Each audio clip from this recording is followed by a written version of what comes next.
Hello friends, 2 வயசு குழந்தைங்கள்லேருந்து பெரியவங்க வரைய சாப்பிடக்கூடிய சத்து மாவு ரெசிபி தான் இன்றைக்கி பார்க்க போகிறோம். இது வந்து 2லேருந்து 3 மாதத்துக்கு ஒரு வாட்டி நான் வந்து வீட்டிலேயே ரெடி பண்ணி வச்சுக்கிறேன்.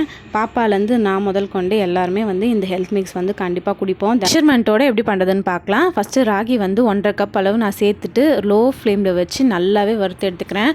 கிட்டத்தட்ட 1.5 மணிலேருந்து 2 மணி நேரம் ஆகும் இதை பொறுமையாக நம்ம வறுத்து எடுக்கிறதுக்கு. நெக்ஸ்ட்டு வந்து கம்பு வந்து 1 கப் அளவு சேர்த்துட்டு நல்லா வந்து ட்ரை ரோஸ்ட் பண்ணிக்கணும். நான் என்ன பண்ணிட்டேன், 2 பேன் வச்சுட்டேன். ஏன்னா நம்ம சைட் பை சைடு ஒவ்வொன்றா வந்து வறுத்துக்கலாம் அப்படின்ட்டு. 1 கப் அளவுக்கு வந்து வெள்ளை மூக்கடலையும் 1 கப் அளவுக்கு கருப்பு மூக்கடலையும் வந்து நான் சேர்த்துக்கிறேன். சிலர் கஞ்சி மாவுக்கு வந்து எல்லாத்தையும் கழுவிட்டு காய வச்சு அந்த மாதிரி அரைப்பாங்க. ஆனால் அந்த மாதிரி அரைக்கும் போது சில டைம் கெட்டு போகிற சான்சஸ் எனக்கு வந்திருக்கு. அதனால தான் நான் வந்து எல்லாமே வாங்கும்போதே நல்லா ஆர்கானிக்காக சுத்தமாக வாங்கிட்டு அரைச்சோன்னா ரொம்ப நாளைக்கு நல்லாவே இருக்குது. அதுக்கப்புறம் நான் வந்து பச்சை பயிறு கூடவே கருப்பு உளுந்து 2மே வந்து ஆஃப் கப் போட்டு நல்லா ட்ரை ரோஸ்ட் பண்ணி எடுத்துக்கிட்டேன். இப்போ 4 வகையான சிறுதானியம் சேர்த்துருக்கேன். திணை, சாமை, குதிரைவாளி, வரகு 4மே சேர்த்துட்டு நல்லா ட்ரை ரோஸ்ட் பண்ணி எடுத்துக்கிட்டு, அப்புறம் வெள்ளை அவல், சிகப்பு அவல் 2மே ஒரு கப் வந்து சேர்த்துக்கிட்டேன். இந்த அளவுக்கு நம்ம பொறுமையாக வந்து ஹேண்டில் பண்ணுறோமோ அப்போ தாங்க ரொம்ப நாளைக்கு அது நல்லாவே இருக்கும்.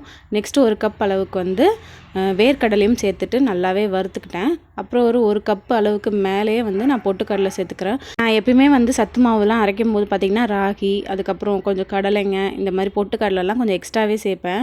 ஸோ அந்த மாதிரி நமக்கு என்னென்னலாம் விருப்பம் இருக்கோ அதெல்லாம் கொஞ்சம் எக்ஸ்ட்ராவே சேர்த்துக்கலாம். இப்போ வந்து வெள்ளைச்சோளமும் மக்காச்சோளமும் சேர்த்து நல்லாவே வறுத்து எடுத்து வச்சுக்கலாம். இதில் சம்பா கோதுமை மட்டும் நான் ஆட் பண்ணது வந்து வீடியோவில் வரலை. ஸோ அதுவும் வந்து கூட சேர்த்துக்கணும். இப்போ வந்து சிகப்பு அரிசியும் கூடவே ஜவ்வரிசியும் சேர்த்துக்கிறேன். உங்களுக்கு வேறு எதுனா மாப்பிள்ளை சம்பா அரிசி அந்த மாதிரி வேறு எதுனா அரிசி சேர்த்துக்கணுன்னாலும் சேர்த்துக்கலாம், நம்ம விருப்பம் தான். நான் வந்து ஒரு 1/2 கப் அளவுக்கு வந்து சோயாவும் ஆட் பண்ணிவிட்டு நல்லாவே வறுத்துக்கிறேன். நெக்ஸ்ட்டு நட்ஸ் தான். எல்லாமே ஒரு 50 கிராம்லேருந்து 75 கிராம் அந்த அளவுக்கு வந்து பாதாம், முந்திரி எடுத்திருக்கேன். மிக்ஸ் பண்ணி எடுத்து வச்சுட்டு வெள்ளை எள்ளு வந்து ஒரு 2 டேபிள் ஸ்பூன் அளவுக்கு போட்டு பொரியிற அளவுக்கு எடுத்து வச்சிடணும்.